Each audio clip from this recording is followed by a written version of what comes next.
Diriwayatkan oleh Bukhari Muslim dari Abdullah bin Mas'ud radhiyallahu anhu. Ini hadis pertama yang kita bahas ya. Dia menuturkan, sa'altu Rasulullah sallallahu alaihi wasallam ayyul amali ahabbu ila Allah. Aku telah bertanya kepada Rasulullah SAW, amalan apa yang paling Allah cintai? Yang paling Tuhan kita suka. Maknanya apa? Paling diterima, paling besar balasannya. Qala as-salatu ala waktiha. Kata Nabi SAW, sholat on time. Azan, langsung sholat, tinggalkan semua aktivitas. Qala thumma ay. Qala birru walidain.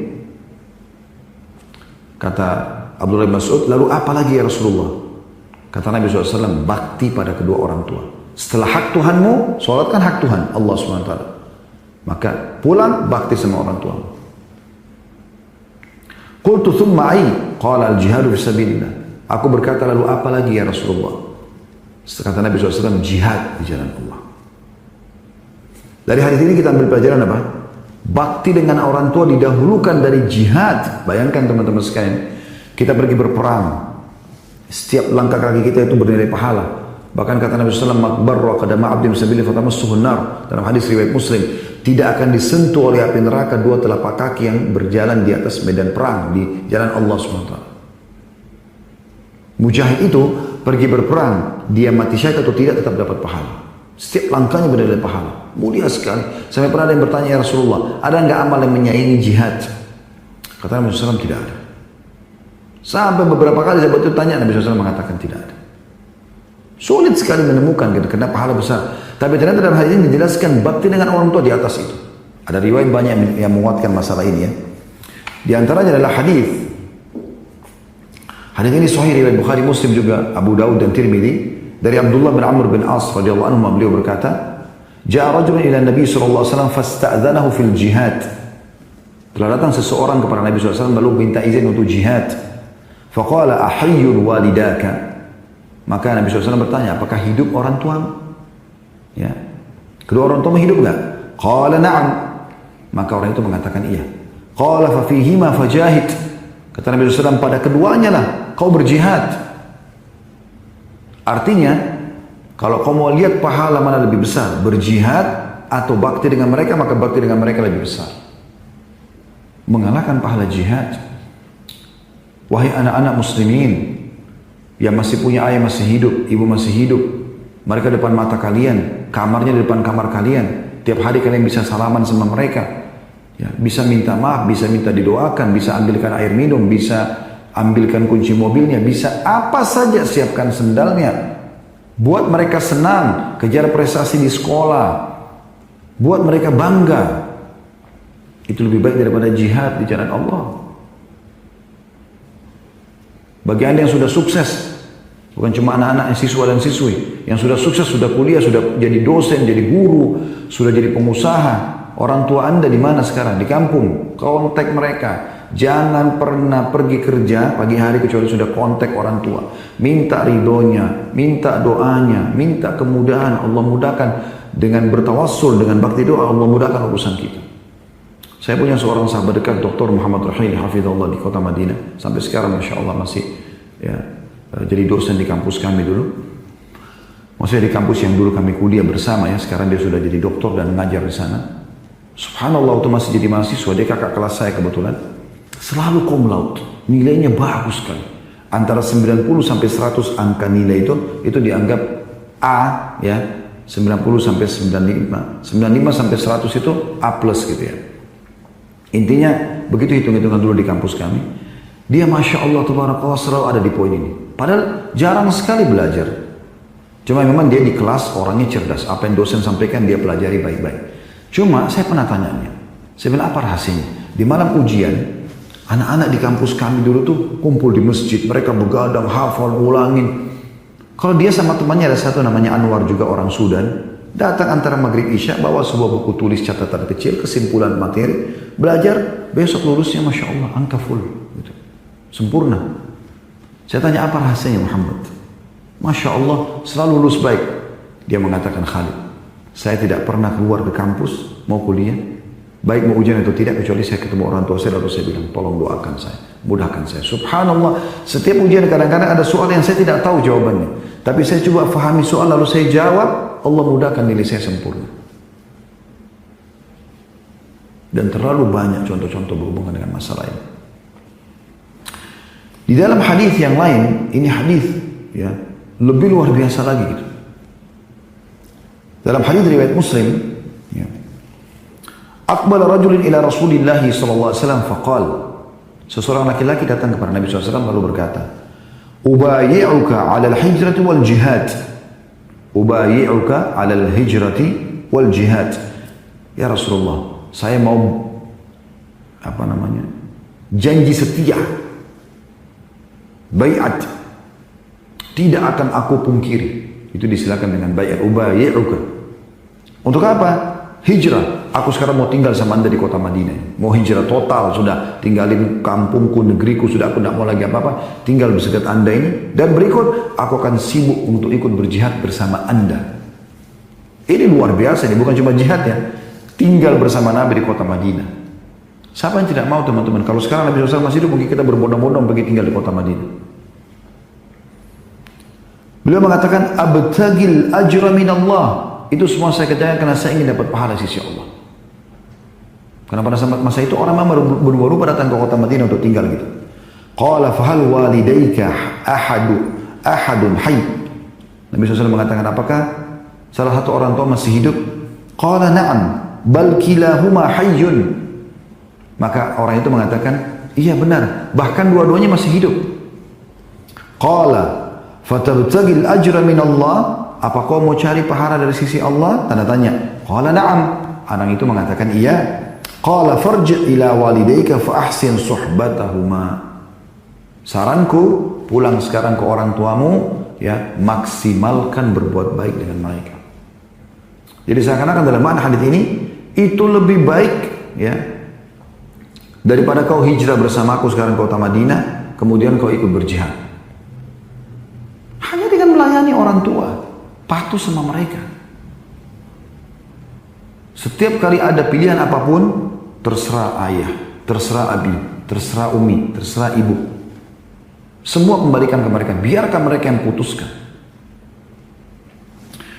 Di dalam hadis yang lain, Abdullah bin Amr radhiyallahu anhu menuturkan, "Ja'a rajulun ila Rasulillah sallallahu alaihi wasallam faqala jitu ubayyi'uka 'ala al-hijrah wa taraktu abawayya yabkiyan." Dia mengatakan pada Nabi SAW, anak muda ini, aku datang kepada anda untuk membayar anda, ambil janji setia, untuk hijrah, mau tinggal di kota Madinah bersama anda, jadi tetangga anda, sholat bersama anda, berpuasa dengan anda, berperang bersama anda, pokoknya semua saya ikut anda ya Rasulullah. Niat apa yang lebih mulia daripada ini teman-teman, kalau kita tangkap secara zahir ya. Tapi anak muda ini mengatakan apa? Ya, ini menguatkan riwayat sebelum yang kami sampaikan tadi.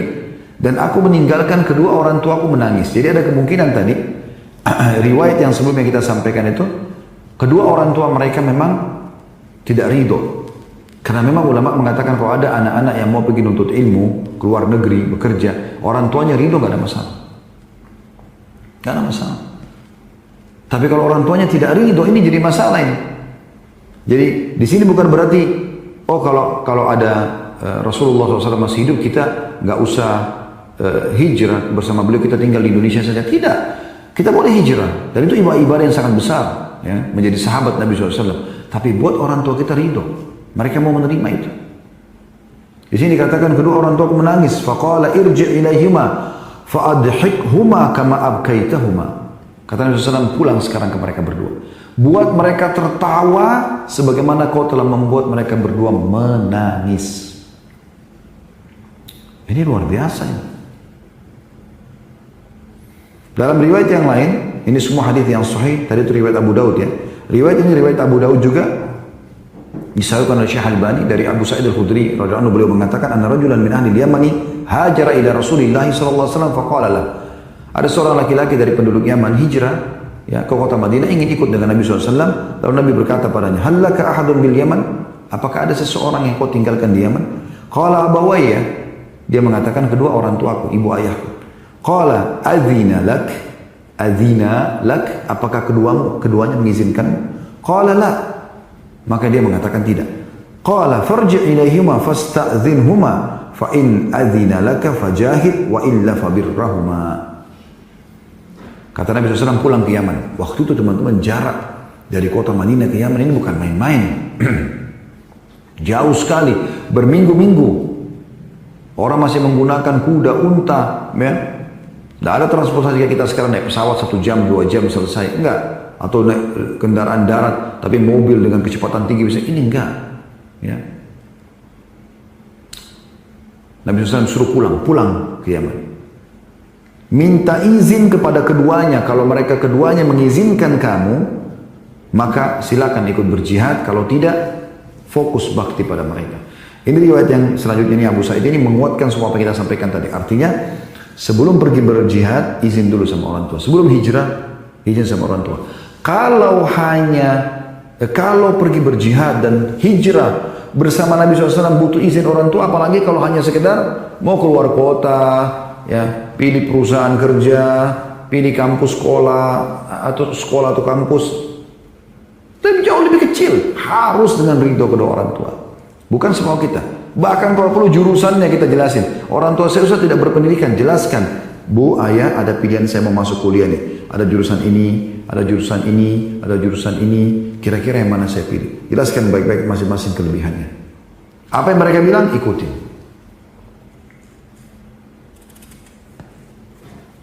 Ini poin yang luar biasa yang harus diperhatikan tentunya. Ya. Kemudian ada seseorang, ya, dalam riwayat Talha bin Muawiyah As-Sulami radhiyallahu anhu, hadits ini diriwayatkan Tabarani dengan sanad yang sahih disahihkan oleh Syekh Albani. Beliau berkata, "Ataitun Nabiy sallallahu alaihi wasallam faqultu ya Rasulullah inni uridu al-jihad fi sabilillah, qala ummuka hayyah." Dia mengatakan aku minta izin kepada Nabi SAW untuk ikut berjihad bersama beliau. Ya, jihad itu berarti dekat sekali dengan surga, ya, karena begitu ditusuk mati masuk surga gitu. Ya, asal dia ikhlas. Maka Nabi SAW tanya pertama, ibu masih hidup nggak? Qultu na'am, saya mengatakan ya. Qala Nabi SAW ilzam rijlaha fathammal jannah. Selalu ada dekat kakinya, karena di situ kau bisa dapatkan surga. Ya. Di dalam riwayat yang lain, riwayat At-Tabarani juga dengan sanad hasan. Redaksi lain, ataitun Nabiy sallallahu alaihi wasallam astashiruhu fil jihad. Aku datang kepada Nabi SAW untuk bermusyawarah dengan beliau, ya, dalam masalah jihad. Tapi ini kasusnya berbeda ya. Sahabat Nabi yang lain, kalau tadi Talha bin Muawiyah As-Sulami, kalau ini adalah Muawiyah, ya, Jahimah, ya, radhiyallahu anhu. Jahidah ini mengatakan, aku datang kepada Nabi SAW, ya, untuk memberikan atau bermusyawarah, minta pendapat tentang jihad. Faqala Nabi SAW, alaka walidan, apakah ada ibu ayahmu masih hidup, kedua orang tuamu? Qultu na'am, saya mengatakan iya. Qala ilzamhuma, berada selalu di dekat keduanya, fa innal jannata tahta arjulihima, karena surga ada dekat kaki keduanya. Maksudnya dengan berbakti pada keduanya, bukan di kakinya ya, tapi dengan selalu di mana kaki kedua orang tuamu, di situ kamu selalu ada, bakti sama mereka, sudah cukup membawamu ke dalam surga. Selanjutnya teman-teman sekalian, ya, beberapa hadis yang tersisa kita akan coba bahas ya dalam bakti kepada orang tua. Saking pentingnya bakti sama orang tua ini, sampai kalau ada seorang anak yang menikah, kemudian orang tuanya tidak suka dengan istrinya, kalau anak laki-laki ya, tidak suka sama istrinya, lalu kemudian disuruh ceraikan, maka dia ceraikan.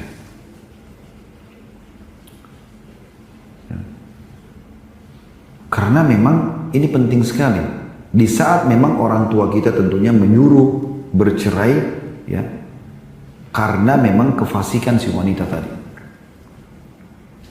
Beranjak daripada dalil Abu Darda radhiyallahu anhu, dan ini hadis yang sahih diriwayatkan Ibnu Majah dan Tirmidzi.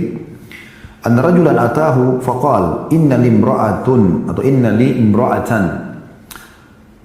Bahwasanya seseorang datang kepadanya, kepada Abu Darda, lalu berkata, sesungguhnya aku memiliki istri, wa inna ummi ta'muruni bi talaqiha, dan ibuku memerintahkan aku menceraikan. Faqala sami'tu Rasulullah SAW yaqul al-walidu awsatu abwabil jannah, fa in syi'ta fa'adhi' dzalikal bab aw ihfadh.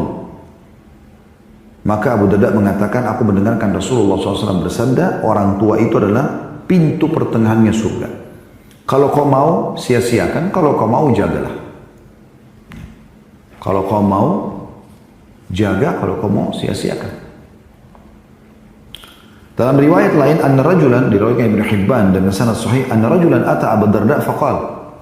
Saya seseorang laki-laki datang menghadap Abu Darda lalu berkata, inna abi lam yazal bi hatta zawwajani. Kalau tadi kan riwayat tentang ibunya menyuruh menceraikan istrinya. Kalau ini sekarang ayahnya, tapi sama sahabat Abu Darda yang menyampaikan. Seseorang datang kepada Abu Darda lalu berkata, sesungguhnya ayahku terus bersamaku sampai dia menikahkanku. Jadi luar biasa ayahnya sampai urus anaknya dari kecil sampai dia nikahkan. Wa innahu al-ana ya'muruni bi talaqiha, dan sekarang dia perintahkan saya menceraikan istriku. Qala ma ana billadhi amuruka an ta'ukka walidayk. Kata Abu Darda radhiyallahu anhu, aku tidak akan menyuruh kau untuk durhaka sama orang tuamu, wala billadhi amuruka an tutalliq imra'atak. Tapi aku juga tidak bisa menyuruh kau ceraikan istrimu. Takut ada dosa di situ ya. Ghaira annaka in syi'ta haddathtuka bima sami'tu min Rasulillah sallallahu alaihi wasallam. Sami'tuhu yaqul. Tapi aku ingin menyampaikan kepadamu apa yang aku dengar langsung dari Nabi SAW. Mungkin ini bisa jadi jawaban buat kamu. Dan aku dengar langsung beliau berkata, bersabda, al-walidu awsatu abwabil jannah. Kedua orang tua itu adalah pertengahan pintu surga. Fahafidh ala dhalikal bab. Maka jaga baik-baik pintu itu. In syi'ta kalau kau mau, atau kau sia-siakan. Qala fa ahsibu qal fatallaqaha. Lalu kemudian ya dikatakan oleh perawi hadis ini, saya mengira Atha ini muridnya Abdullah bin Umar, muridnya ya sahabat-sahabat termasuk Abu Darda mengatakan, meriwayatkan hadis ini mengatakan ya, yang dinukil hadis ini dari dia, yang saya tahu adalah laki-laki itu lalu menceraikan istrinya. Ya. Ada juga hadis yang mirip ini dengan sanad hasan diriwayatkan oleh Abu Dawud, Tirmidzi, An-Nasa'i, Ibnu Majah, Ibnu Hibban. Ya. Kata Abdullah bin Umar radhiyallahu kana tahti imra'atun uhibbuha. Dulu di bawah naunganku ada seorang istri yang aku sangat cinta pada dia. Suka sekali, tergila-gila. Wa kana Umar yakrahuha. Tapi Umar, ayahku benci sama istriku itu. Faqala li talliqha. Umar berkata kepadaku, ceraikan istrimu ini. Fa'abaitu fa'ata Umar Rasulullah SAW fadzakara dzalika lahu. Tapi aku nolak, karena aku suka sama istriku gitu. Kenapa ayahku suruh cerai? Lalu Umar mengeluhkan itu kepada Nabi SAW. Faqala li Rasulullah SAW talliqha. Maka Nabi SAW berkata kepada aku, ceraikan istri. Di saking luar biasanya kedudukan orang tua ya. Hati-hati, banyak sekali suami ya, lupa atau bahkan tidak tahu tentang poin ini. Bahkan mendahulukan, ya, sampai mendahulukan istri dari ibunya. Mustahil ini. Gak mungkin sama sekali, gak boleh. Kalau ibu mengatakan pilih ibu atau istrimu, pastilah dia pilih ibunya, gak mungkin tidak. Oleh karena itu anda yang mendengarkan ceramah kami sebagai seorang istri, kalau ada sebagai seorang istri statusnya, bertakwa kepada Allah SWT. Jangan sampai menganggap mertua anda sebagai saingan, walaupun dia cerewet, walaupun dia jahat. Tidak mungkin anda hapus status ibu itu dari suami anda, mustahil. Dan dia punya kewajiban bakti. Kapan anda justru menjadi penyebab suami anda bakti sama ibu? Ini sudah lama kita nggak ziarah ibu, yuk. Kita ini masakan saya lebihkan buat ibu, yuk. Ayo gini-gini. Walaupun ibunya mau salaman nggak kasih, marah-marah, ngambek, suka, tersinggung, nggak masalah. Sabar, karena anda menikah sama anaknya. Itu ada pahalanya sendiri. Maka insya Allah Allah akan kasih juga anda anak yang berbakti sama anda. Tapi kalau anda menjadi penyebab suami anda durhaka pada ibunya, pastikan anda juga akan ya diberikan anak yang durhaka sama anda. Itu sudah sunnatullah.